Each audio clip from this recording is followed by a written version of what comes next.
West War Room Rivals is sponsored by Emporia State Federal Credit Union. Learn more at esfcu.com. Text or call the number 620-342-2336 to get started today. ESFCU is the Shovix banking of choice, federally insured by the NCUA. This episode of West War Room Rivals is brought to you by JBW Solutions Industrial Safety Services, your remote safety partner no matter where work takes you. From the job site to the office, JBW Solutions brings OSHA 10 and 30 training, plus a full lineup of compliance services straight to your screen.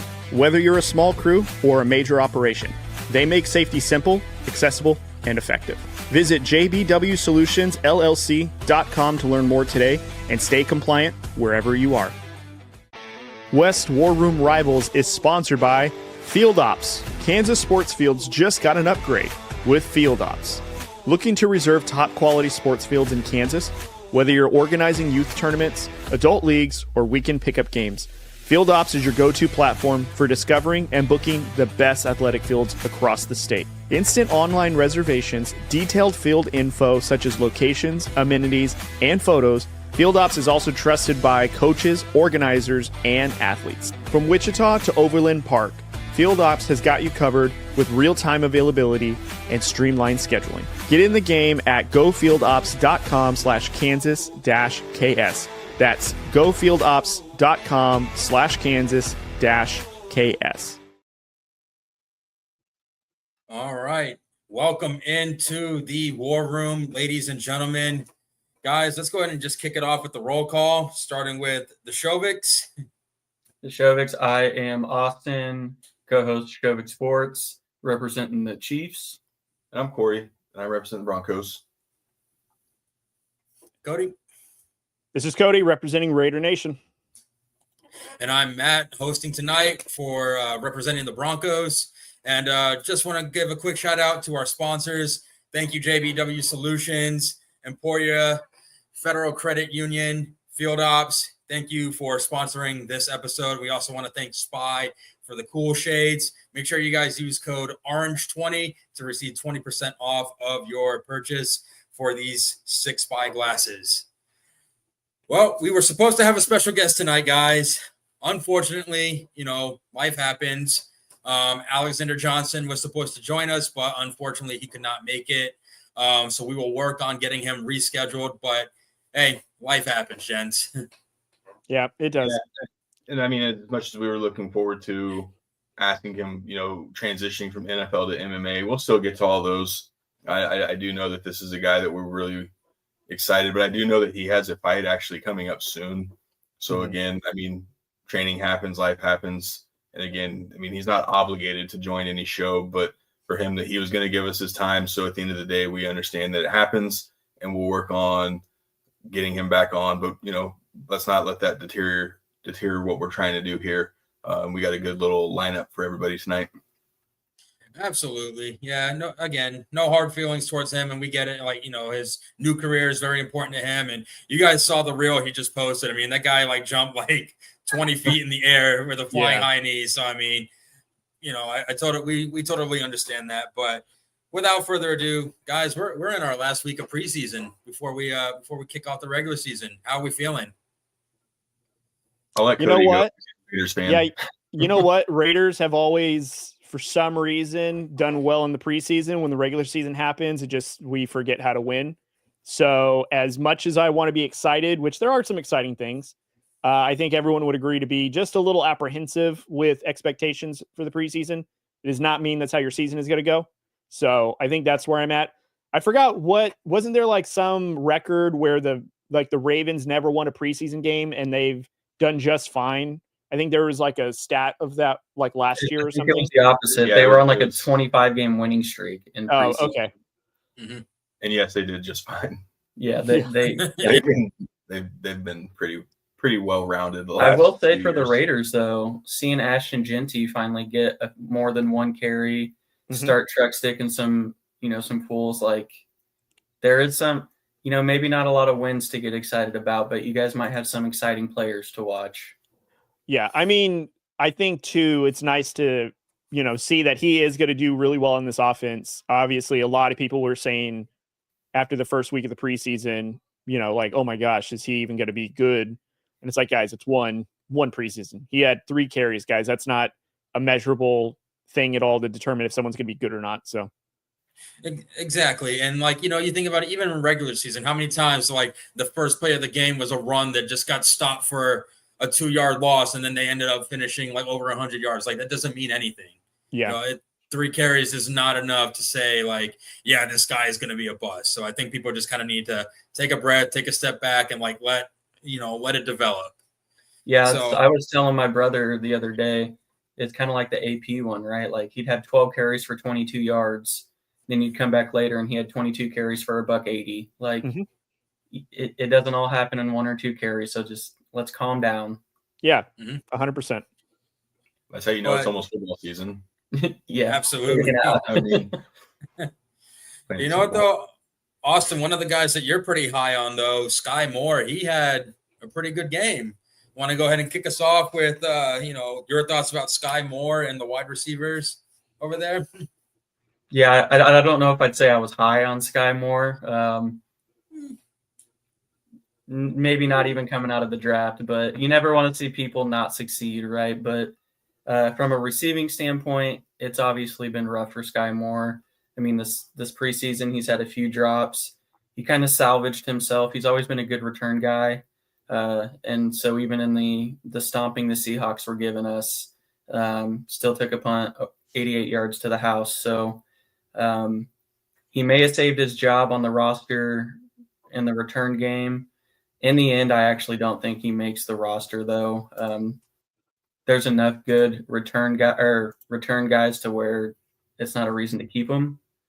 And I think the development of Tyquan Thornton, the chemistry he's actually built with Patrick Mahomes, not just a backup quarterback, but Patrick, solidifies his roster spot. So never want to see people get cut, never hope people get cut, but I do think Skyy Moore is walking on a very thin line.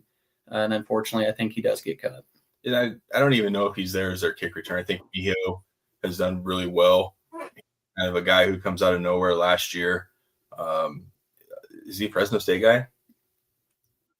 He's I think so. But either way, he comes out of nowhere and kind of steals the show as far as, special teams. And I mean, even in the preseason, he's just shown he's electric on the punt returns, kick returns. I mean, so I don't see Skyy Moore making a team just to be a backup returner. I don't see him beating out some of these other guys. Royals has looked good. Thornton, obviously. Then you never know still with what Rashee Rice is going to do as far as suspensions go. Is Hollywood Brown going to stay healthy? So, I mean, maybe there's a puncher's chance that he may, but he's not going to clear waivers. Someone will pick him up if he goes waivers and he's still young enough to where I don't think a practice squad would even fit for him and what he's trying to do. But yeah, I would lean towards, I think they may keep him until they're for sure set on what happens with Rashee Rice, just because you still got to have that experience there. But again, some say surprise cuts. That wouldn't be a surprise cut. Yeah, and I think the Rice one makes it interesting, right? If they keep Skyy Moore till that's 7 receivers, because you have Rice, Worthy, and Hollywood. Then you have Juju. Then you have Royals, and I think Tyquan Thornton is a pretty safe bet. So I mean, it'd be hard to keep that many receivers to be less at another position. So again, I hope he doesn't get cut, but again, he definitely wouldn't be a surprise one. I think we could see Skyy Moore on the practice squad. I don't know about outright cutting. And the only reason why is because I think Andy Reid, he doesn't like to give up on players. I think that, obviously Skyy Moore, has he had an underwhelming career so far in terms of where he was drafted? Yeah. But I mean, listen, if you can get depth, and again, what you guys just said, we don't know what's going on with Rashee Rice. So that could be a wild card in it.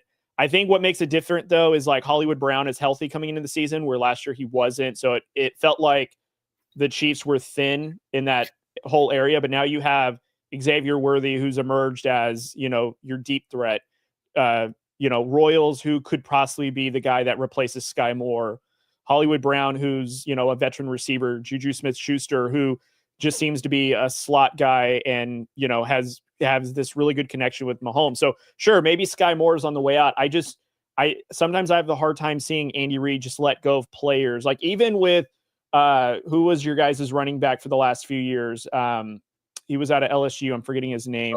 Clyde. Yeah. Like he stuck around probably a couple of seasons longer than he should have. But again, I think that's just because Andy Reid and that offense, they don't like to let go of players just like that. They want to make sure that like, yeah, we've done this. We've done everything we can. We're moving on. I feel like Skyy Moore could be in that. And shout out to Jesse, former guest. He really likes Skyy Moore and he's pulling for him. But, you know, if he doesn't turn it around, he very much could be looking for a new team. So I don't think, though, he'll be outright cut, though. I think maybe practice squad. Well, you'd still have to clear waivers. I think it comes down to him and Juju, honestly. Yeah. I mean, and I don't see how Juju loses that spot because I think he signed a contract extension, if I'm not mistaken. So he's on the books for that. So there's no way Juju's getting cut. Yeah, I'm with you, Cody. I mean, I could see him making the practice squad. And, you know, some players like, yeah, he probably had a good college career, and then they get to the NFL and they have impacts in other areas. Like, you know, if you think of Trenton Holiday, remember he was a receiver, but he made his biggest plays as a kick returner. You know, it could be the same for Skyy Moore, but again, I don't see him really getting into the offense. I don't really see him making any kind of impact anywhere else, and he could just be a practice squad player. Going to transition a little bit now. You know, one of the other positional areas that the Chiefs have problems with was their offensive line. You know, they were on and off with injuries, and, you know, they gave up more sacks than they did the year prior to last season. So what do they do to fix it? Well, I think they addressed it with their first round pick for left tackle. They went out and signed Jalen Moore, Trent Williams, kind of backup / replacement with Williams having injuries. So I think their first step was to fix the tackle position, and they did that through the draft and free agency. Left guard's still the big issue. I don't know how you can just have an immediate fix when a dude who was a all-pro was there for the last handful of years. That's going to be tough. And I'm not going to say his name, but Kingsley Suamataua hasn't looked very good so far in the preseason. So I think the interior on the left side could be rough. I trust Andy to try to have a fix, but I think the tackles were addressed. That was the most important part. And now Andy's going to have to work a little magic to fix that left guard spot. I don't think it's going to be as big of an issue as some think. I think Simmons has looked really good. And even having him, you know, go up against Chris Jones, George Karlaftis, and those guys in practice, making sure that he understands the ropes. I think the left tackle situation is I think he's going to be fine. I really do. And again, of course, the Chiefs are probably going to find a steal there at 31 for a guy who, if everyone would have known that he was going to be like this, essentially, which you never know, right? You're not really wanting to risk a top 10 pick for a guy that you're unsure of. So let's let the Chiefs have him at 31, and he's going to turn out to be pretty fine, I think. I think they've been able to make the guard position work, and Joe Thuney is obviously a huge hole to fill. But I think Kingsley's going to be fine. I do think he'll probably beat Kingsley. And I think he's better off as a guard inside than he would be as a tackle. People need to not freak out the first few weeks, right? Like, it's still going to be new for him, the game speed, learning the checks, the reads, what you're supposed to do. There's a lot of checks that go on the offensive line, especially in an Andy Reid style offense. So you never know with Patrick and what he's going to do as far as hot reads go. So I think it's going to be Kingsley at guard. I think he'll be just fine. I just tell her, just don't freak out the first few weeks. Let the dude actually get established, because I don't think the Chiefs are going to have a short leash on him. Maybe they do. Maybe it gets so bad that, you know, they do have to plug in somebody else there. Could it be a Moore? I don't think so. But, you know, out right away if he's not kind of what you expected the first few games. Yeah, and Kingsley has actually been the Chiefs' best run blocker per any analytic thing you look at. So he has a chance to start out like Trey Smith did as a mauler, and then over time just work and get better at pass protection. So it's not all bad with him, but I think you're right. Absolutely, it'll be Kingsley, and I don't think there'll be a short leash. you got to let them get real-time reps to get better. So, yeah, I think what's going to happen is there's going to be some cuts on other teams. I feel like Andy Reid and, the front office will probably address depth by maybe just signing another guy. But I would say, if not Kingsley, it's going to be some player. I think they're just going to, move around the line. It looks like Simmons looks like he's going to pan out as a first-round rookie success. And, obviously re-signing Trey Harris and keeping him on that opposite guard. I think the Chiefs are just going to probably add depth when all the teams have finalized their 53-man roster. They're going to look around to see maybe who they think would fit their system. Maybe they bring in somebody old or in free agency. I think they'll just address it in that fashion. But I mean, unless I see an immediate fall off, like this absolutely makes them the worst team in the NFL, I'm not worried about the Chiefs. They'll figure it out. They got to the 2 Super Bowls with a terrible offensive line. I'm not worrying about them addressing it because you still got Patrick Mahomes. Say what you want about Travis Kelce. Now you have 2 dynamic duos in Royals and Worthy.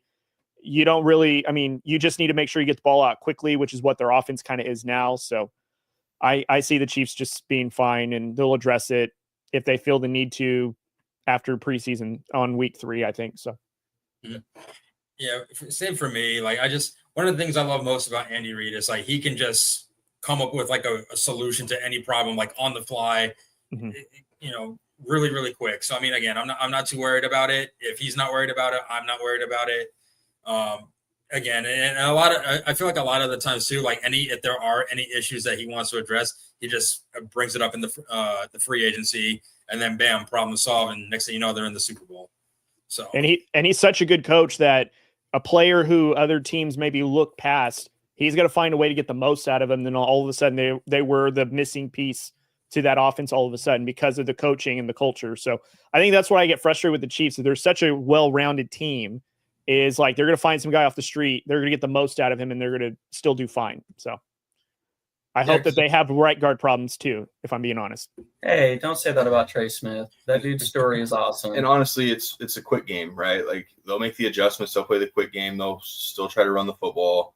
So it's just like, he'll make the adjustments to try to, again, piece it together. And again, I'm still like telling everyone, don't freak out if Kingsley struggles the first few weeks. Let's not struggle if Simmons struggles. Like, it's the Chiefs. They're going to be playing the best of the best, right? Because that's just how it works when you're the division winner. You're going to play the, really good pass rushers in the AFC West to start, right? But then you have the Eagles coming in. I think that'll be the big test, right? Like, what are the Eagles going to be able to do? So, like, if you have questions about the Chiefs' offensive line, you'll really get an idea of what the Chiefs' offensive line looks like when they play the Eagles. But even because that's still early. That'll be a good teaching moment if anything. I think the Chargers and the Broncos are going to be like true tests of that offensive line, especially the Broncos with your guys' front. I don't know if the Chiefs are going to have time to. Again, they're going to find a way to get around that because Andy Reid's really good about planning. But I think like Chargers and the Broncos are really going to be the first 2 weeks of that test for the Chiefs, I think, to test that offensive line. I'm curious to see, do you think the Raiders, Max usually lines up on the right tackle? Do you think they put him over the rookie until proven that he can stop him? Because they did that a little bit last year. They switched Max's side. Yeah. Just Jawan Taylor's not great, but it's way different going against what we had at left tackle. That's the chess piece, right? I think it's gonna depend on how Butler and Wilson do in the middle, because when they're going in between the center and the guards and they're pushing, it kind of will collapse the line a little bit, and Max will come around the edge, or Kuntz will come around the edge. But I think what makes it tough is is Simmons going to be able to adjust enough? Obviously you've got that offensive line from the center to the guards is pretty good. Now, when you get to the tackles, it's almost better. So coming around that edge is a little tougher, but how quickly, shout out Meg, by the way, but coming around the edge for the Chiefs, they run such a quick offense that I think Crosby could disrupt some timing, but it just depends if Wilson can get a lot of pressure in the middle, which in the Niners game, he was able to do that. That'll maybe mess up a lot of timing to where maybe the offensive line doesn't have time to adjust to pressure coming this way and then coming around the edge. It's going to be a collection of like, okay, we've got to maybe do some more plays where it's a zone scheme rather than just a hat on a hat, just because, you know, the Raiders are looking to bully that line and they're hoping to be fast and flying all over the place. Maybe that causes confusion, you know, but we'll see. I mean, I can't remember what week the Raiders and the Chiefs are playing. I want to say it's like week 7, I think is when they play. Yeah, it's into October, but all I'm hearing is a bunch of football talk. It makes me excited, boys. All right, Cody, carry us on. All right. So this is one of your favorite positions, Austin. So I'm seeing here you guys' depth chart. I'm seeing a ton of injuries right now, and all you have right now is McDuffie, who's still relatively healthy going into the regular season. So, you know, is there enough reliable depth on this Chiefs cornerback room? No. I mean, if we had a healthy Kristen Fulton, I think that helps. I think the good thing is that even down the depth chart, there's at least experience in the NFL and in Spag's system. So, you know, Watson and Williams, they've played in the system for a few years now. Noel Williams, he's looked okay. He's still raw. So I think there's potential there, but you can't call him reliable. Trent McDuffie is going to be the only reliable one, and there's going to be a lot of pains behind him. So this is where you're really going to have to rely on the big money part of your defensive line between George, between Chris Jones, you know, Charles Omenihu, Mike Dana. Like, there's some contracts wrapped up in the line. It's going to be big on them. And then Spags, you know, he always has timely blitzes. Yeah. So we hope that continues. But if there's one thing that's going to be worrisome with the Chiefs and their defense, it's going to be that secondary, because even the safeties are young now. You know, we don't have, you know, we went from the Honey Badger with experience running the secondary to Justin Reed. Don't have that now. You know, we had Cook, Hicks, Connor. Like, it's a little young there too. So it'll probably be like typical Spags, where the first 1 to 6, 7 weeks looks a little rough. And then everyone gets comfortable and they take off the second half. But there will be growing pains. But as far as corner go, not reliable. I think an important thing to remember too is there's going to be a ton of movement between now and this time next week, just based on the 53-man.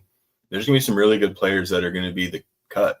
Yep. Right. Like, these guys are going to be, they're going to be able to come in and make an immediate impact. Right. So for those that have the questions about the right guard, for the corners, like, there's going to be some good names out there that are going to lose their jobs with their current teams. And obviously the Chiefs, being the Chiefs, they're going to be attractive to any of those guys that are cut.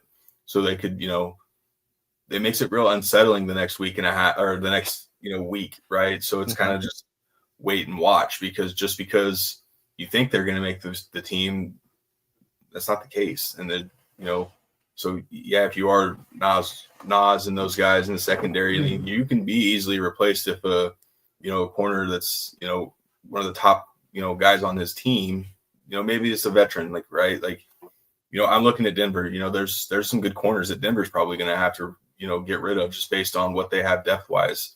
If y'all want to give us Riley Moss. No, he's not one of them. Not yet. It's funny, because when we were doing this originally in the offseason, you know, there's a lot of question marks about Riley Moss, and now he's emerging as, you know, a good third option behind Barron and, of course, PS2. So, I mean, there's got to be an odd man out within that Broncos. And then what are the Chiefs going to do to capitalize? So, I mean, yeah, I think the Chiefs first like 4 to 5 weeks, as always, is going to be the most challenging. And how their defense always is the offense scores a lot of points, gets a lead. Defense, all they have to do is protect. They don't have to go out and win the game. They just have to not lose it. And Spags has gotten those guys to always fall into the bend and don't break, but protecting the lead. Like, I can't tell you how many times I've seen Chief games where they put 24 on a team in the first quarter and they just kind of ride that wave throughout the entire time, you know? Yeah. And I think that last year too, everyone was kind of expecting their offense to, you know, their offense is in a lull. Defense held their ground, but their offense was doing just enough, right? Yeah. I don't know if they're really going to be able to do that a second season, but I also don't think, look, I know everyone's talking about the whole offense maybe taking a step back, and I'm not buying any of this.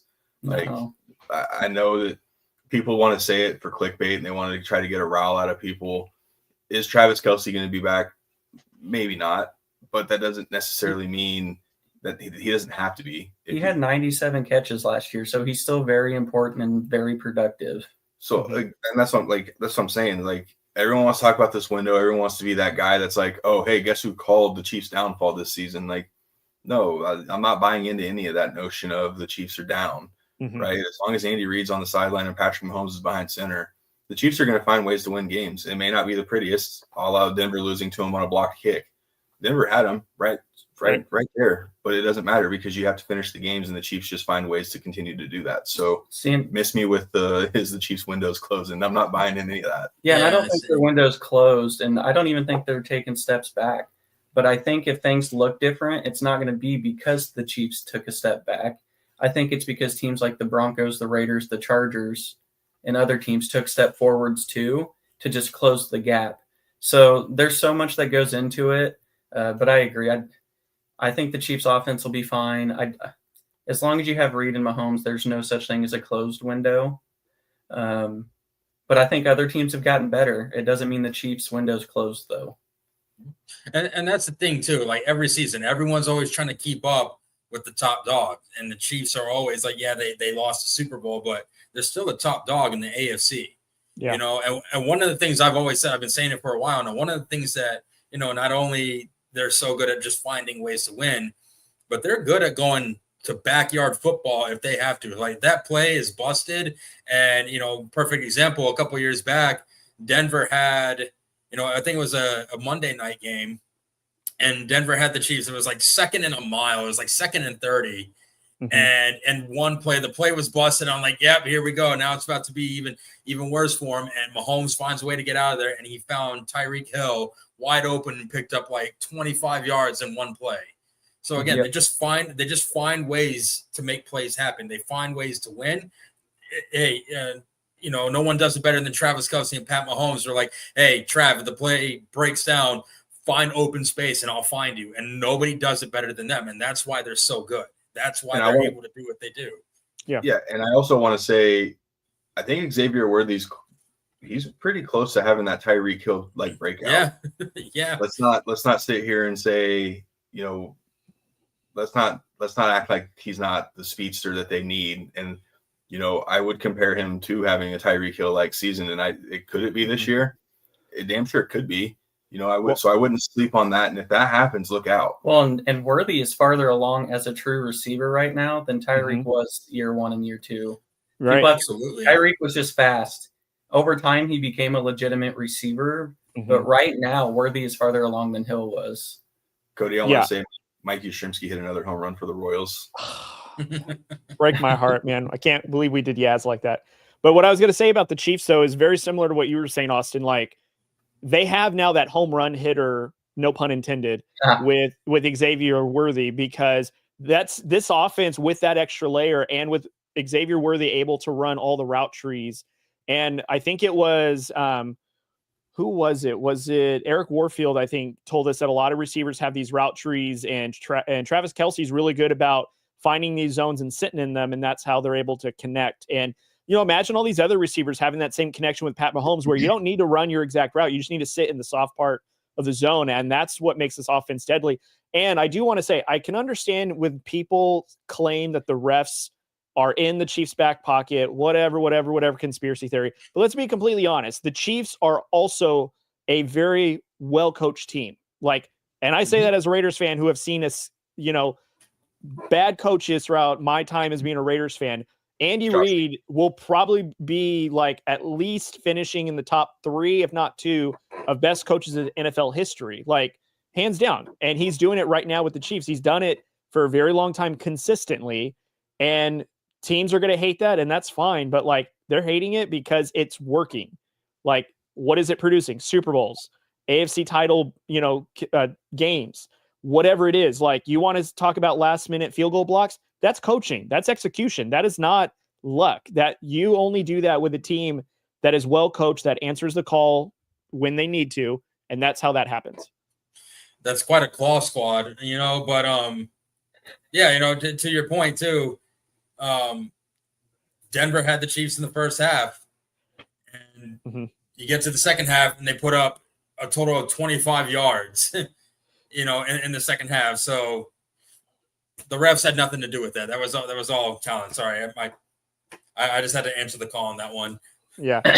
So shout out to Jeff Williams in the comments here. He said, with the Chiefs' weak receiving core and historical reliance on Kelsey, it'll be an uphill battle to get back to the Super Bowl. I think we can all agree to that. Like, it's for sure going to be an uphill battle. I actually do think there is a little bit of Super Bowl hangover that's going to ruminate within, but until otherwise, the Chiefs are still the AFC West team to beat, in my opinion. Yeah, and I actually, healthy and non-suspended, I think the Chiefs receiving core is actually a strength of the team.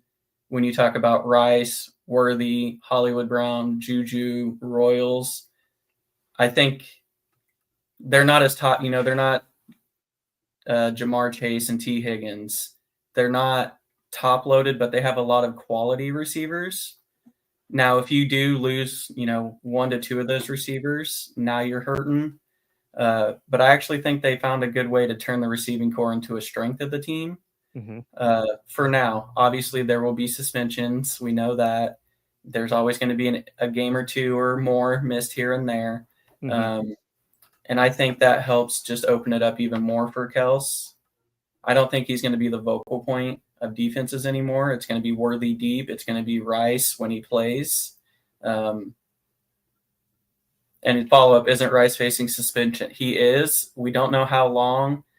The rumor right now is he plays the first 4 weeks and then will receive a suspension. So we really don't know. But yes, he will miss some time. How long and when, we have no idea. But let's be honest, for any team, it's an uphill battle to get to a Super Bowl, right? Like, even for the Chiefs year after year, it's not easy, So I'm just ready for football. I'm used to so many AFC championship games. At some point it is going to come to an end. They're not going to make every single AFC championship game for the rest of forever. I think with the division getting better, it could come closer sooner than we think. But I think right now the Chiefs should still be the AFC favorites. Well, we kind of just answered the last question about the confidence levels. So we're going to go ahead and move on now. Staying on track. This has been good. Keep the comments coming in the comment section. Thank you all for partaking in that. I see a lot of I do want to address the Chiefs still have plans to move the stadium to Kansas. I don't know. And I don't necessarily think it's a slap in the face to Missouri fans as much as it is Missouri just taking their sweet ass time. Yeah. Kind of, it's a Missouri slapping us. Yeah. So they've kind of twiddled their thumbs and kind of let Kansas come in out of nowhere. But I'm not going to get deep on that topic without having the full detail. But I saw that comment, so it's kind of hilarious to me. But it's a relevant question. So thank you for kind of asking that one as well. So Matt, let's move on to the Broncos real quick. Let's do it. I didn't get to see the first game because I live in St. Louis and it wasn't anywhere near on, but I was able to watch the previous game against Arizona and I watched it start to finish and I loved it. A lot of good things, and I was texting you a whole list of things on the go of like what's going on here. I love this. I hate this. Why are they doing this? We won't get into the penalties because that was obviously an issue and Sean Payton addressed that. So let's hope that gets taken care of. But I do want to ask you, are you encouraged by, they've dominated the teams, and I know it's preseason, so let's remember that, right? But it is, to me, I love seeing it. So I want to get your thoughts on their kind of dominant performance through the first 2 weeks against the 49ers and the Cardinals. Yeah, no, I'm actually really, really excited about it. I was able to watch that first game against the Niners, and I got to say I was a little concerned. Yeah, it's preseason, but still I was a little concerned because you had the starting offensive line out there against, backups, and they were just kind of blowing right by them. Bo Nix really didn't have much time to get the ball off. He kept doing check downs, and then he had that bonehead mistake, the intentional grounding in the end zone. But I mean, again, at the end of the day, it's still preseason. It's been like 6 months, 4 to 6 months since they actually took a snap in football. I mean, you're shaking the rust off. So I think, again, we talked about it earlier. Just take a breath. It's fine. He had a shaky start last season, and look what he ended up doing by the end of the season. So, but the way this offense is really clicking, how they're meshing with each other, and Evan Ingram, who's filling that joker role that Sean Payton's been looking for such a long time since he got to Denver. his first catch was a 53-yard reception, against the Cardinals. So, I mean, he's really filling that void, and he stepped up into a leadership position. The team is kind of following his lead. And the running game has been really impressive, with the exception of one. We'll talk about him later. But RJ Harvey, I love how explosive he is, and that he's so good at making people miss. His first touchdown, I think there was a defender that had him dead to rights, and he just a quick flick of the hips, and he was gone. His patience, his vision, his explosiveness. These are all things that the Broncos were missing, and now that they actually have it, and to see it live on television, you're like, yeah, we didn't have this at all. And again, I know it's preseason. We'll have to see what they do against actual starters, but it does kind of boost that confidence up. And Jarrett Stidham, he's already proven he is a reliable backup. The way he's leading this team, I'm very happy with their performance. They all look confident. The confidence is there, and it shows. So I don't know what your thoughts are on it, but I think they just look more confident. They look more explosive, and they're meshing better together. Yeah, and I know that it obviously wasn't what you want to see as far as the 49ers game goes, and I wouldn't say lack of attention to detail, but I mean, it was kind of, through the motions. But what I do want to caution everyone is they do these joint practices where those practices are actually simulated as games. That's why you don't see, the starters play, if any, kind of like the Arizona one. Bo Nix had a really good showing in the joint practices against Arizona. So much so that Sean Payton's, not really one to not play as starters, but he said, hey, these guys are getting the work in, right? And he had a good showing. Cortland looked good, so the defense looked good. So, yeah, I'm more concerned about the penalties, the pre-snaps, because that was an issue last year. You get in those 2nd and 5s or 2nd and 8s, and then you have a false start or an illegal shift, or, kind of what the Chiefs had to deal with the illegal, the not lined up correctly on the line, the little things. And you could see Sean Payton getting frustrated during the Cardinals game. And he, so that is a little cause of concern, because that is attention to detail and stuff that you do use in the preseason. But when you look back to last season and how many drives were kind of stalled out based on pre-snap setting us back behind the sticks. So that's one thing to really, really look forward to as far as getting those cleaned up, because again, we have some really good teams on our schedule this year. And if you're going to take that next step, you got to clean those up. And yeah, the run game, we'll talk more about it as we get closer to week 1, but I was okay with RJ Harvey. I still think, and I know everyone talks about him not cutting it back in, just keeping it outside. He has vision. It's there. I still want to see a little bit more, but again, it's preseason. I'll wait to hold true judgment until week 1 when I see him play against the Titans. But, a lot of good. Yeah, I think to go off what you said, Matt, they were showing some confidence and energy, that's 100% just the Sean Payton effect. You see Sean Payton out here talking about Bo Nix top 5, yeah, we're a Super Bowl team. Yes, he believes that, but what that does to the players in the locker room and on the field, that's 100% a Sean Payton effect. And that's why we've said it many times, and we will continue to say it many a times. This is at least the best division of head coaches when you talk about it. And Sean Payton's a big reason why. I think Andy's solidified as the best, but after that, you have 3 legitimate arguments for which one's next as the second best. Sean Payton, this is just what he does. Whether he's able to get the Broncos as far as they want, who knows? But they're going to go out there with energy. They're going to go out there with effort, and they're going to go out there believing they will beat the brakes off of you. So it's the Sean Payton effect. That's one of the reasons he's a great coach, one of the many reasons. But I just wanted to point that out when you said they were playing with confidence and energy. That's Sean Payton, 100%. Oh, yeah, without a doubt.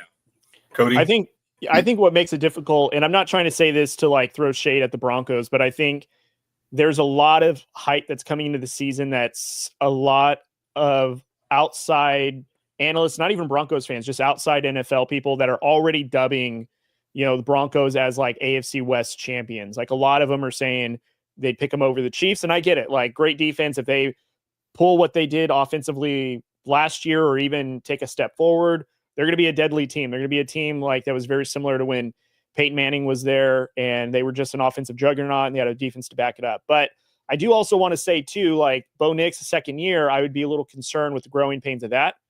And part of the thing about a team is, do they have experience in winning? Their first true year last year of winning, can they duplicate that? Or is the pressure of now you're kind of in the running for the divisional crown, is that going to buckle some of these players? And also too, I hate to throw this out there because every team has this scenario, injuries. What happens when a crucial member of your team gets injured? How do you pivot? How do you adjust the season? I mean, and I don't want to say too, I'm not trying to throw any bad juju out there to anybody. This could happen to any of our teams, my Raiders included, but a lot of the hype I'm seeing, and I think you guys would agree, we've seen other teams have a lot of hype going into the regular season, not even just in the AFC West, just in general, and they don't live up to it because this or that, injuries, expectations, whatever. So if I'm the Broncos, I'm encouraged. It's preseason, but I also want to see what week one looks like. I think a true test is going up against the Chargers, and then the fall, 2 weeks after that, you guys go up against the Eagles. Like, that's a legit matchup to see on the barometer, like where you guys sit. And I think that'll be the true test for your line, the discipline in terms of penalties. What is RG Harvey going to look like? Because I actually think he'll be really good in this offense. If he's anything like he's been doing in this preseason game in the regular season behind the ones of the offensive line, he's going to have over 1,000 yards for sure. And I just think, like, can everyone stay healthy and can everyone just do their job? So I think that's where I'm thinking for the Broncos. Yeah, and you can even look to last year's Texans and CJ Stroud, right? Yeah. After the rookie year he had and the team they had and the moves they made, there was a lot of hype going into last year. Now, I believe they still won the division, but it was not. It was more of a lack of a division than it was. I mean, they won the division off of 10 games, and they legged it out through a lot of those games. And granted, that was because Nico Collins was injured. They lost Tank Dell to that brutal leg injury, and they just never seemed to recover. Their defense really helped them out, which is fine. But, the Broncos, I don't want to say are similar in that respect, but can the Broncos rally in a tough division if they succumb to a bad injury or whatever that injury might be? Can they, meet the expectation? Go ahead, Corey. Yeah, I like their depth that they've shown with the defense. Their defenses look really good, even the reserves. Jordan Turner's looked really well. He played really well. I actually wouldn't mind seeing him get some run with the ones and twos, honestly, just based on the motor he was playing with. The defensive line depth with, Jonah Ellis has looked really good the first couple of games. And if Jonah Ellis can play at that level, I think it makes it that much harder for the Broncos to justify paying Nick Bonitto what he wants. I still want them to pay Nick Bonitto. I really do. But with the emergence of Jonah Ellis playing at that kind of level, why not use the resources elsewhere? But I'm still on record saying I do want them to sign Nick Bonitto. And I do think that if they are, that it's going to happen within the next week. Mm-hmm. Yeah, and that's the thing about when you have multiple pass rushers that have that talent, it's very hard to defend against because now where's the pressure coming from? You have Jonathan Cooper, you have Zach Allen, Nick Bonitto, Jonah Ellis, who is, again, he was all over the field against the Cardinals. Even these younger guys that are coming now, Savion Jones and Q Robinson, they've been blowing up plays in the backfield, even batting balls down at the line. So when you have a pass rush that unique, it's hard to predict where the pressure is going to come from. So it's, I think the pass rush is going to be the heart and soul of the defense. Let's before we move on real quick, I do want to ask you real quick. Estime, odd man out, right? Yeah. For a power back, he's not really showing any power right now. So yeah, I do want to bring up a little controversy though. I mean, Stidham's looking pretty good. You guys, you sure you guys didn't pick the right starting quarterback? Are you sure? I mean, hey, he's looking really good. He looks good, but he's a backup. That we'll leave it at that. If I hear any Broncos fan, if I hear any of this, I'm going to block all of you. Yeah, and that makes my prediction for Bo Nix look really bad if it's even contemplating Stidham starting. Yeah. So let's just leave that. Let's leave that in the bag. Well, Corey, Yeah, Before he hears it, he's gonna send it down to Principal Oshak and Hennessy's office. So. Yeah, take your ass down to Oshak Hennessy's office right now. We're not. That's almost like someone saying Aidan O'Connell's going to start over Geno Smith. Oh, I don't want to hear that bull crap right now. If we're going to pull that card, well, let's just go all out. Okay, Gardner Minshew's starting week 1.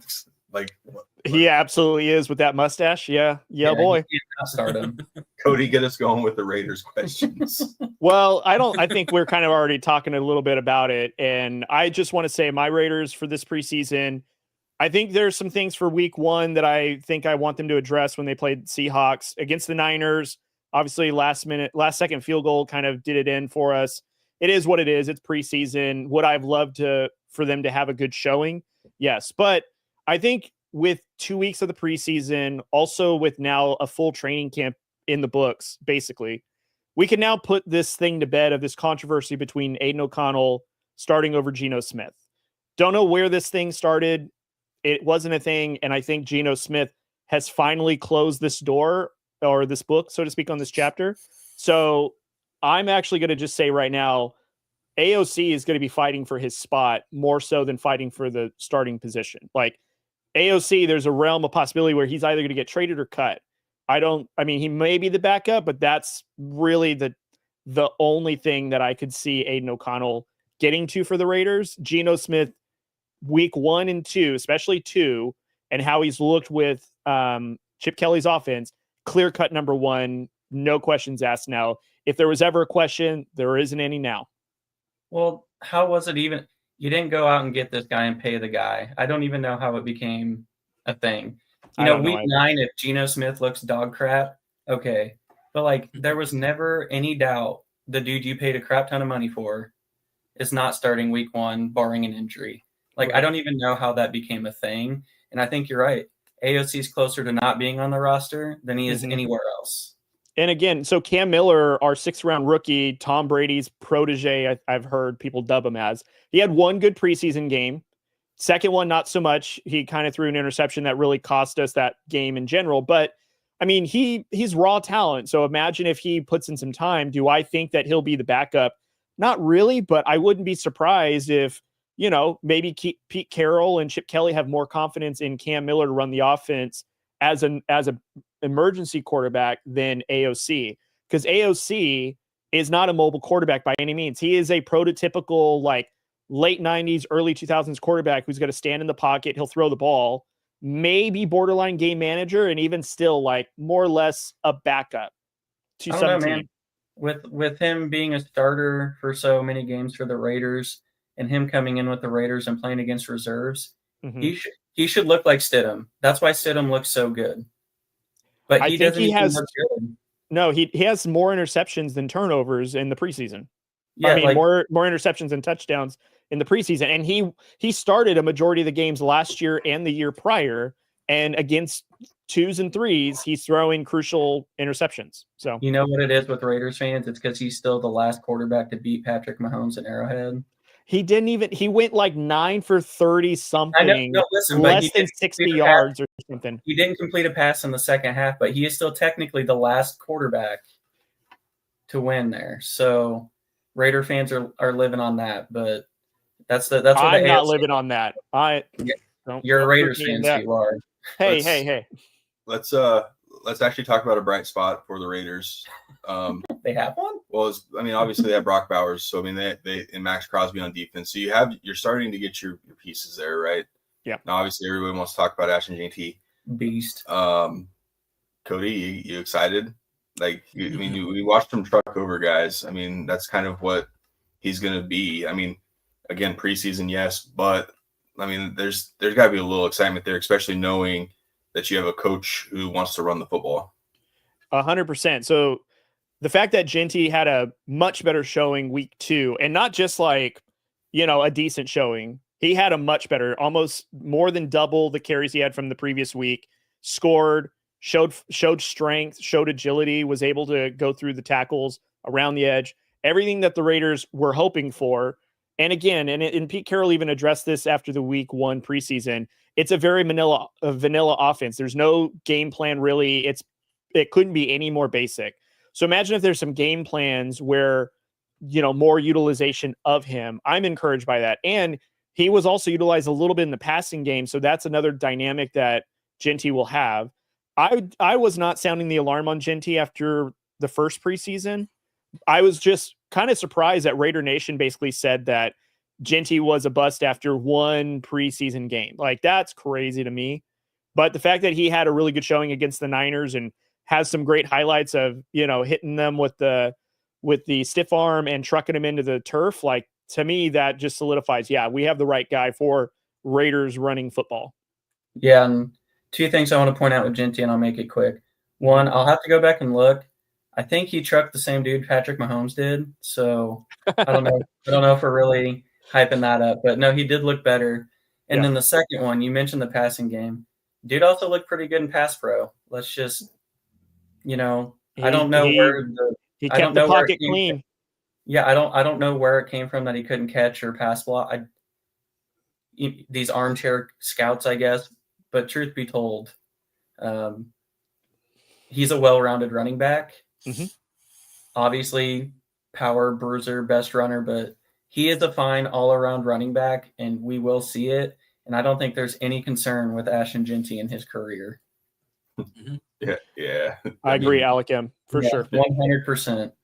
And Cody, I do want to get your thoughts on this. I know we were wanting to maybe get into the Chargers. We will here in a second, but I am curious because it is a concern. It has been a concern for the Raiders over the last few seasons, and it's typically the part that lets the Chargers down, right? Like, it's the defense. Let's talk safety and corner real quick. What do you think? What do you think they need to do? I don't want to see them move Jamal Adams back to safety because, my God, dude, that dude was just an absolute animal playing linebacker against Seattle. So what are you thinking? I think keep Jamal Adams at linebacker. He's a better fit to there than he was safety. So I wouldn't do that. I think the Raiders need to go out in free agency. They need to sign some guys, get some bodies out there, get some depth, because we're losing players to injury here in the preseason, and we are getting thinner and thinner. Right now we have Darian Porter as like our number one guy, and he's our rookie coming into it. And yeah, sure, you have Stokes, who's done really, really well, but and also Jeremy Chin, who's a safety now. But we need more depth. So I was actually saying, this is well before training camp even started, that we need a player like Justin Simmons to come in. We need some more added experience at safety. We need more cornerbacks like Stephon Gilmore. He would be a good veteran to add. I'd like to see that because he can at least help keep up on the opposite side. We need depth on the defensive side of the ball because our offense is going to keep us into ball games and our defense is going to lose us ball games. And we need to find a way to mitigate that. Like, if we're going to bring the pressure, we need the secondary to be able to protect the outside and from running past, for receivers to run past the defense. But we don't have that if we don't have any depth. Like, I don't want to have to throw 4, linebackers out there because we don't have any cornerbacks to cover anybody. So we definitely need to go into free agency, just bite the bullet, bring in some extra bodies and go from there, because this whole like Band-Aid thing is not going to work in the regular season. And we're already seeing it fail in this preseason. And my fear is that's what we're going to see heading into the regular season, which is going to be our Achilles heel, which, by the way, that's been our Achilles heel for like 10 years. So I'd love to see that be addressed. So we just need to add depth. That's plain and simple. Yeah, no, I do agree with that. And I mean, there are some good free agents out there, right? And it goes back to what I said earlier about there's about to be some cuts. There's going to be some good names out there. I think they showed a little bit of aggressiveness when they brought in Devin White, some of those guys, to, shore up the linebacker spot. Now you can do the exact same thing when it comes to the secondary, right? Like, I mean, let's call it what it is, right? Like, reality is starting to set in that this is still a major hole, right? Yeah. And that goes back to what you said a few weeks ago when we were doing our early on predictions, where you were like, you want to be excited about it. And there's still, don't get it twisted. Like, you can still be excited about this team. Mm-hmm. You just got to temper expectations a little bit, just based on you're seeing it in the preseason. That's going to carry over into the regular season, as far as it's going to cost you some games. It is just because I don't know if the offense has enough juice. Now, could it be where, they run the football, they keep their defense off the field? That's a good game plan, right? Right. Doesn't always work out that way. So yeah, no, that's well said. Maddie, do you have anything to add to that before we head over to the Chargers? I mean, not so much that hasn't already been said. Again, I think the Raiders are going to surprise a lot of people, though, and it is kind of hard, like, because the Raiders have been raidering, for quite a while. Couple decades. But, Just Raider, baby. But there is a lot to look forward with this team. There's a lot of potential. It's a young team. You have Pete Carroll there, who I think we're all fans of Pete Carroll here, who can just revitalize any team in my opinion. So not going to harp too much on it. I think I have a lot that hasn't already been said. So yeah, let's go to the Chargers real quick. Let's ask the one question that Austin wanted to really, really harp on, and that's this Trey Lance thing. Let's go. Go ahead, Austin. Cody, I'm going to start with you first because we already kind of know what he wants, but I kind of want to hear something build up for him to come in with what he's going to say. Okay. Should the Chargers go ahead and keep Trey Lance as number 2? Honestly, I think Harbaugh is looking like a quarterback whisperer. So yeah, we should keep Lance. And also, I wouldn't be surprised if, and I'm probably teeing this up, but I got to be honest, he's done pretty well. He did really good in the Hall of Fame game we saw. Week 2 against the Saints, he did pretty good, all things considered. I think Trey Lance will probably be a serviceable backup, and he is athletic. He's mobile. Harbaugh likes his mobile quarterbacks. I think, there could be a possibility where if Herbert goes out with an injury, rather than keep him in there and let him leg it all the way through, maybe they put a little bit more confidence in the backup and say, hey, Trey Lance, why don't you start so we can give Herbert a break? And, again, I know that Herbert's coming into the season with a lot of pressure in general about, is he the guy that's going to elevate your team? I don't want to be that guy, but, could Trey Lance be someone that comes out of nowhere and maybe the Chargers look like a better team with Lance than they do Herbert? I'm not saying that's true, but, would the Chargers open those can of worms depending on how Herbert looks in the regular season or how the offense moves? No. No, Matt, your turn. Well, I will say this for Trey Lance. I do feel like the Chargers are a good fit for him. I think Harbaugh is a good fit for him as well, just based on what he's been able to do with them. I still think Justin Herbert gets the starting position over him, but he did put himself in a position to compete for a starting job just because of how he's performing. I mean, he's had 2 good performances again, this is all preseason. So now it's going to come down to how would he do in a regular season? So now that's where I'm not really sold on. So I do think Herbert would get the start over it, but I think Trey Lance, under Harbaugh's guidance, puts himself in a position to kind of give Herbert a run for his money. That's just where I'm at with it. Well, let's not forget Trey Lance was the 3rd pick, I think, once upon a time for the Niners. They traded up to have to get to him. So they saw a diamond in the rough. Are we to think that maybe there's this hidden thing with Trey Lance that maybe Harbaugh can tap into? And the thing is with me is this, and, anyone who kind of you guys have known me for a little bit now, I'm a firm believer in coaching. And I feel like with the right coach, anything is kind of possible. I just feel like Trey Lance is already 5-6 years into the league now. Something along those lines. Yeah. Bolts fans, we're not Bolts fans. I'm not a Bolts fan. I'm a Raiders fan. But Bolts fans are. But, yeah, and I don't even that says Broncos.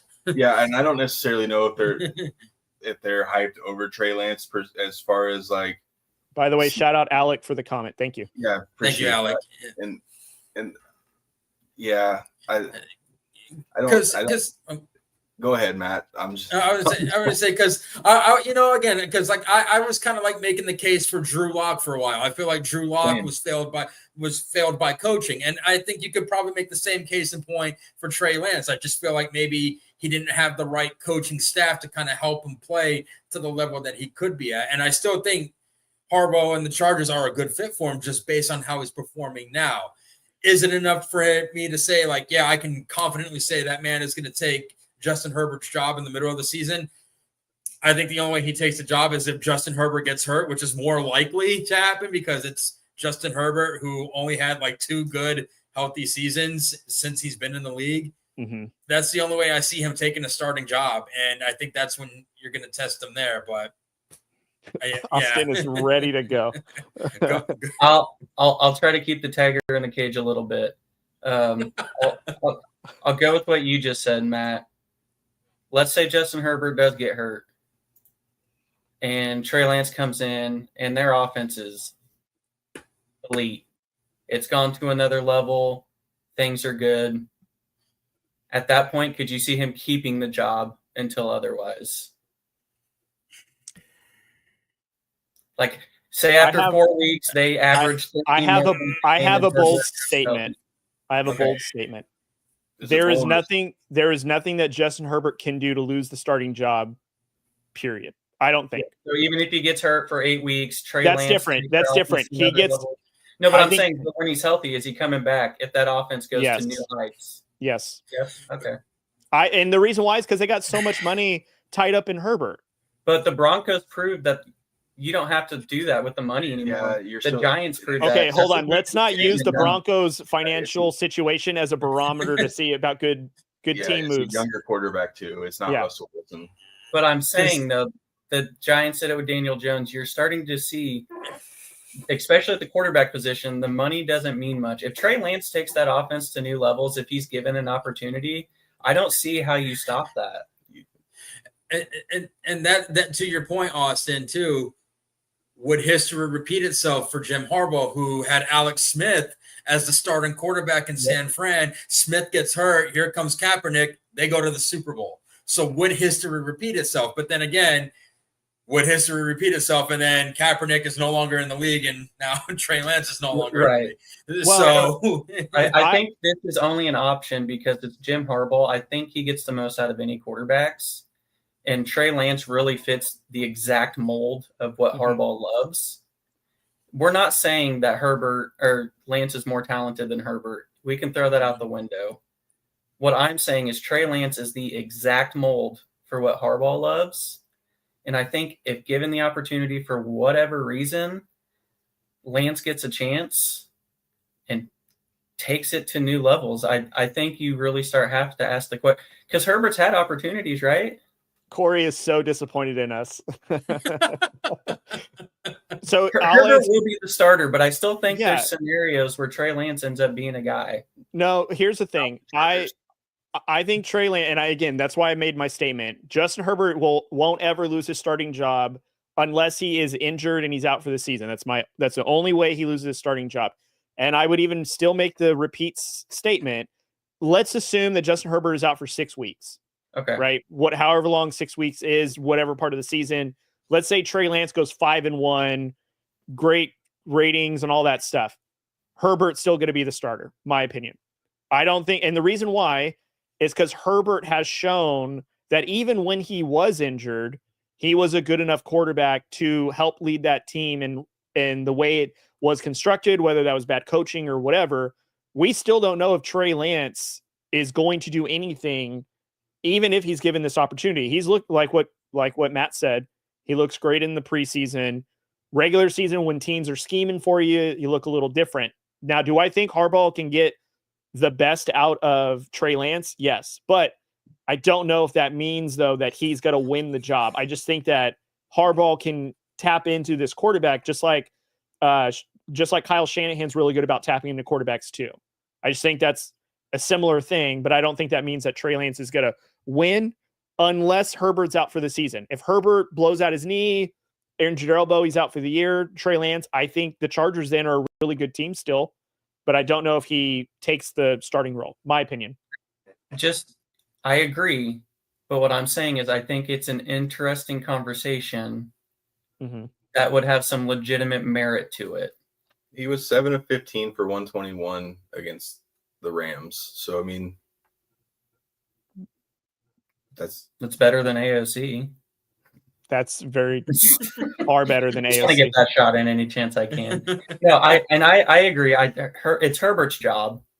Yeah. But it's fun to throw out the hypothetical, just given Harbaugh's, it could be eerily similar to what happened in San Francisco. Mhm. Granted, Herbert and Alex Smith are also completely different. That Alex Smith in San Fran was not the same. It's not the same, but there are so many similarities that it's kind of a fun hypothetical to throw out. Mm-hmm. So yeah, it is Herbert's job unless literally all hell breaks loose. Mm-hmm.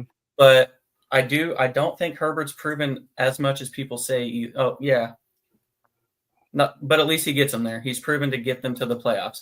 So Herbert has made himself a really good regular season quarterback for sure. yes, absolutely. So I agree with everything you said, but I think it could get interesting if things fall the correct way. That's all I want to get out there. Sure, I think things can percolate and some stuff can swirl. I get it. Yeah. I want to ask one more Chargers question before, and I'm actually excited about the other questions that we have for this, but I do want to ask. Shout out, Jeff. Yes, sir. See, Okay, so there's that Lance train. I mean, he did. And I'm on record. I commented on the Chargers page after that Hall of Fame game, and I said, "Hey, that's got to be a good sight for Charger fans." That he did. He did look good against the Lions in the Hall of Fame game, but nowhere. That's not what I was trying to get at. Was he just looked good? That's a good sign. You want your backup quarterback to be able to come in and do stuff like that. But moving on real quick, Matt, I'm going to ask you this. Can the Chargers defense repeat what they did last year as far as being a top 5 defense? I'm going to say no. And again, I've been saying it for like in the past few shows that we've done when we talk about the Chargers. Their main issue was consistency, right? They would have a great first half. Case in point, that game against the Ravens, they stopped Derrick Henry in the first half. Derrick Henry only had 24 yards rushing in the first half. That's a very hard thing to do. Gets to the second half, and he just takes off. So their main thing is consistency. So I think I'm going to say no because they haven't really proven anything that they can be consistent. So I think killer orange slices Derrick Henry had at halftime. right. Yeah, shout out to the team mom, whoever the team mom was for that one, whatever she put in those oranges. But they're going to have to prove to me that they can be consistent before I be like, oh yeah, they're going to be a top 5 defense. Maybe their secondary. I do think they have an underrated secondary, but their secondary is also very, very young. So now it's kind of like, secondary, I could see them being in a top 5, top 10. But as far as a whole, I don't think so, just because, again, their lack of consistency. I do think they're still going to be top 10 under Harbaugh. I think he's still Jesse Minter and those guys. I don't think they'll be top 5, but I still think that they are a top 10 defense just based on, I think they got better by losing Bosa. So now they don't have to worry about, can he play? Can he not play? Can he play? Can he not play? So I think they got that out of the room. So I also tend to lean towards no, not top 5, but I still think they're a top 10. I'll rapid fire it. I don't think they'll repeat. I still think they'll be good, but not as good as last year. I mean, top 5 is hard to do. So I think they'll be like 10 for sure. Maybe good. Yeah, I think they'll still be a dominant defense. Do I think they'll be top 5 like they were last year? I don't know, because if I'm not mistaken, they had a better cornerback depth last year. So I don't know if this year is the same, but I think they'll still be a pretty good defense. I mean, you have Harbaugh there. He's a defensive guy, so he'll get them ready to go. Yeah. Let's do some quick hitter general NFL questions. Let's go to that doo-doo hole in Indianapolis named Danny Dimes. My guy. Named Danny Dimes as their starting quarterback today. Shocker, no surprise. No surprise. Yeah, no surprise. I think we kind of figured that when they signed him, Richardson probably wasn't going to be a starter in general. And even in the preseason games that he's played, the one, I think, he didn't look that great. And he's just had a struggle his whole career. Honestly, I think the head coach is on his way out. And I think this does not that it doesn't help his case, but I don't think this is going to help him win. So I'm not surprised. Yeah, no, I'm not either. Matt, anything? No, not surprised at all. And I kind of made a comment about a week ago, he can't stay healthy. He has no sense of urgency to try and want to even better his game. He's just kind of there at this point. So not surprised. Saying all the right things as you would expect a young guy to do, just in case. I saw someone post, they're Sean McVay's just going to get handed Anthony Richardson. And I started thinking about that. I'm like, damn, Yeah. I was about to say this might be If Anthony Sean- Richardson might be taking that Geno Baker Mayfield route. Stay in the league for a handful of years, learn what it takes, realize you have to put effort into it, and then come out and let your talent shine. And it was just a hypothetical. No way, shape, or form were they saying that Anthony Richardson was going to go to the Rams. No. It was more of a, hey, can you Yeah. imagine if Sean McVay just got handed Anthony Richardson as a Stafford replacement? Well, I heard Shador Sanders the same thing. Well, speaking of, let's go to the other doo-doo hole in Cleveland. Also, Flacco, my guy. Joe Take Flacco. the Browns to the Super Bowl. 40-year-old Joe Flacco named starting quarterback. Shador, the 4th quarterback on the depth chart, the final preseason depth chart. Honestly, I kind of feel bad for Shador in the sense of I think he deserves a little bit better than Cleveland. I know off the field antics and how he handles himself on the field, I'm not too worried. I'm not looking at that him as a football player. I don't like what the Browns are doing with him at all. No. I do think he deserves a fair shot.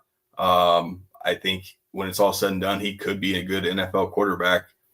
Not in that hellhole of Cleveland, though. I think he's almost to the point now where it's just like, let me be a surprise cut. Let me just go do my thing. I think he would be better off that way, even if you're have the title of, well, the Browns cut you. Well, the Browns don't want me, and they're showing it right now. I mean, it's plain as day that they want no part of it. The owner has come out and said, well, it wasn't even my pick. It was the general manager's pick. So, yeah, Browns are just not a good franchise at all. If we have any Browns fans in here, I don't know why you're here, but thank you. Do you guys condolences. do you guys have any comments on that? I'm not even gonna just Cleveland. Yeah, I mean, he's not getting cut. That's not happening. You don't think Shador's going to get cut? No. There's 4 quarterbacks. One of them's got to go. Yeah, Kenny Pickett will go. You think so? I do. They Let's traded be honest, like a pick That's for what him. should happen. Because let's be honest, Sure. that doesn't mean the right thing's going to happen. He shouldn't get cut. Could he? Always. It's the Browns. Yeah. Because let's be honest, it's not close. He's the best quarterback in that quarterback room. It's not close. Yeah. That's true. I can't Like argue his with that because he was Flacco's rated experience. higher than Gabriel and all the other ones coming out. I think outside of Cam Ward, he was like at one point number 1, if I'm not mistaken. Yeah. And I mean, he's definitely better than Pickett and Gabriel, 100%. Yeah. Flacco's experience, he's a nice leader, whatever. You can say he's better just what if you want. But there's no reason Shador should even be listed 4th. Like, that's honest. That's just disrespect. I'm not even a Sanders guy. That's been on record. But come on, Cleveland. He's not your 4th best quarterback. And I know it's just preseason roster, but come on.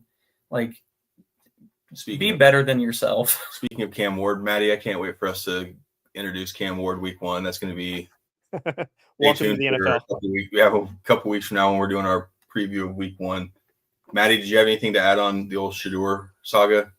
Yeah, real quick. Yeah, I'm with you guys. I think the Browns are doing them dirty, and not just because they're, taking themselves to the Super Bowl. But, again, I feel like Shador has come a long way from the combine. And, if you don't want to change the coach, don't draft me. That you can see the maturity level. He's grown since then. And watching him in preseason, how he's led the offense down the field, I do think he deserves a shot at a starting role. And I think the Browns are just doing him dirty. So that's all I got on that. I just can't stand how a lot of the NFL is like trying to humble him when really he's like a really good player. Yeah. He's a good athlete. And if it wasn't for the last name on his back, he wouldn't have this kind of ridiculed strike.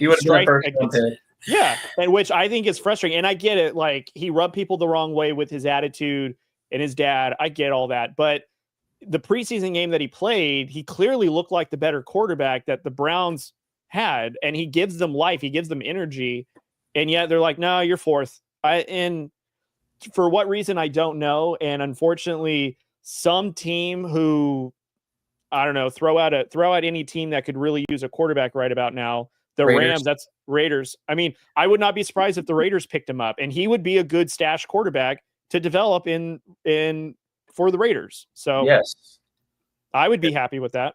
And I will just say, circling back to Danny Dimes real quick, we will have Colts Brigade joining us in a couple of weeks to preview the Colts kind of there. And I think they're playing at the Raiders maybe going into that game, or they're playing one of the AFC West teams. That's why we were fortunate to have him come on our show. So it'll be interesting to see his take, and then who knows what the Colts situation will look like at that point in time. Is it going to be are they going back and forth now? So I do want to pose one more question before we wrap it up here tonight. Colson Loveland and Tyler Warren, 2 rookie tight ends who have had really good preseasons. Which rookie tight end's gonna have the last laugh this season as the best rookie tight end? I think Loveland. He's in a better offense, better quarterback. Yeah, week 2, Raiders versus Bolts. So, that'll be a fun game. We'll preview that one. That'll be a fun episode. Thanks, Alec. Monday Night Football. Yes, sir. Maddie, Loveland or Tyler Warren? I'm going Loveland. We wanted Warren in Denver. We did want Warren, but after seeing Loveland perform, and again, Ben Johnson is just a good coach, and look what he did with Sam Laporta in Detroit. And, so what he can do with Loveland, I'm going to go with Loveland on this one. Yeah, me too. I mean, my brother and I told them that he would have been a steal for Denver where they were picking. He kept saying Warren, and I'm like, dude, Loveland. So I'm a big Loveland guy. I think he ended up in a perfect spot. It's not that I think he's more talented than Warren. Warren just poor guy on the Colts. I feel for him, but yeah, Loveland's just in a premier spot with Ben Johnson. And I look at those. It's okay. Bears. Manning's going to have a hell of a weapon when he gets drafted to the Colts. So. I mentioned that to my brother the other night too. But the next Manning and Clark combo, right? It's going to be Manning and Warren. Yep. I do. I kind of like how Loveland and Luther Burden have both looked for the Bears. Yeah, Caleb Williams has no excuses. That offensive line blocked great. Yeah, the weapons are great. Well, I think you saw that. I mean, I know Bills didn't play anybody, right? But it's still a good sign and good confidence going into the season that, hey, our offensive line held up for Caleb Williams, and we actually were able to see Caleb be Caleb, and we had a chance to see Ben Johnson start opening it up a little bit, and we saw Luther Burden going deep. We saw Loveland, catching in the seams and doing the seam routes. So, I'm not going to sleep on the Bears too much, but I want to see a little bit more and make sure that the offensive line does end up holding up. I'm going to go Loveland too, just based on what you guys are saying, situation. I don't care what my brother said about, Tyler Warren. I wanted Tyler Warren so bad in Denver. But Loveland would have been a steal where you guys were picking. So would Tyler Warren. Either way, I think both and now you guys have injury-ridden Evan Ingram, so all is right in the world. 1 catch, 58 yards. Boom. Until he twists his ankle and he's out for 12 weeks. It's the one position a freaking Raiders fan can speak. Shut up. Yeah, no. We have Bowers and Mayer. So, yeah. Week 2, AOC starts. All right. So, again, I want to thank everybody in the comments. You guys were killing it tonight. I think my brother is going to go ahead and close us out for tonight. We do have a special guest tomorrow. So, Austin, go ahead and take it. I won't close this out, but I do have one statement I want to make. We are going to have Alexander Johnson on Friday night, this Friday. Let's go. Life happens, and we were able to figure out a time that works right now. So Friday, it's going to be 9 o'clock Eastern, so 8 p.m. Central, which I believe makes 6 o'clock 6 p.m. time. Yes. So Alexander Johnson, who we're supposed to have tonight, life happens. But he was more than willing to give us his time this Friday. So make sure you don't miss out. Here's one for you, bro. Oh my, some of the stuff you've been saying, Alec, I wasn't sure about, but you talking about Drake May, we end on a high note, my friend. I'm a big Drake May guy. And Mom, I don't care the Chiefs play Fridays preseason. You don't have to watch. We should probably pay some bills and shout out our sponsors. Oh, yeah. Maddie, do you want to give the shout out to our big sponsor? Yep. Hey, guys, thank you again to our big sponsor, number one, JBW Solutions, LLC. He is my disappointed dad, but he's not disappointed anymore. So he's actually adopted the Shovik brothers, so you guys have a dad now. Yes. It took 33 years, but I made it. So thank you, JBW Solutions, again. And then do you want to give a shout out to our other sponsor? Yeah, we'll give another shout out. The first one that gave us a chance, so they'll always have a special place in our heart. Emporia State Federal Credit Union, right in the heart of Kansas. appreciate them sticking around, supporting us, helping us live out this lifelong dream. So shout out Emporia State Federal Credit Union, federally insured by the NCUA. It's the Shovix banking of choice, and make sure you go to their website, give them a call or text, and see what they can do for you. Thank you, Angie. Yeah, thanks, Ange. Big time. And then Field Op, Troy and his group. Want to shout out to them. Don't have their logo up. We're working on a new one. We'll get that up no time, but we don't want to forget about them. Top-notch customer service, fast turnaround times. They produce using only the highest quality field marking equipment, field stencils, and striping paint. All your athletic needs. So shout out to Troy and his team over at Field Op. We really do appreciate you guys. Yep, Thank you. And they're veteran-owned. Veteran-owned. We want to make sure we get that matters to us. Oh, yeah. Maddie? Take us home. All right. Thank you, everyone, for tuning in. Make sure you guys join us tomorrow for our very special guest. We're excited to hear his story. But, guys, until next time. See you, everybody.